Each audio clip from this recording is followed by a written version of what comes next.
I have the best of husbands, the most sympathetic of companions. Indeed, I have more than my share of love in a world where so many are pining for it. This is a reference to her husband, obviously. Mr. Lewes, who cares supremely for science, is interested in what you say of your husband's labors, and he is so delighted when anything good or pretty comes to me that I think he is more grateful to you than I am for your generous, affectionate words. Here she's acknowledging that she has an interest in people who correspond with her and her husband as well. Yet I too am not insensible, but shall remain always yours in grateful memory, M.E. Lewes. So we're just kind of bringing things to a close at this point. By mentioning the husband, it provides a kind of a counterpoint to her encouraging words from woman to woman about how to succeed in a man's world. But she's being truthful again, that she's lucked out with her spouse, who for all we know was a good guy. She signs her name, her actual name, which is notable because, again, she used a pseudonym in her professional life. She used a man's name to get published.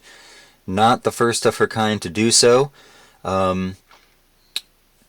So there is a bit of an irony, perhaps, or a paradox in the fact that here is a woman who is very supportive of herself and other women who pursue writing, yet she still is quite obviously using a pseudonym, posing as a man to be able to operate within that man's world. So again, that's a kind of an irony or a paradox in that otherwise she's very supportive of women writing and doing other things. So for some it might strike them as perhaps a bit false. You know, hey, why are you preaching one way about women being empowered to do these different kinds of jobs, yet you yourself are still sort of running around in disguise?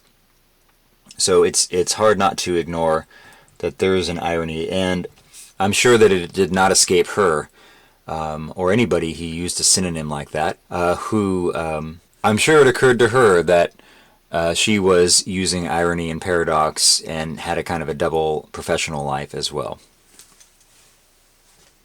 So that's the overview of the passage itself.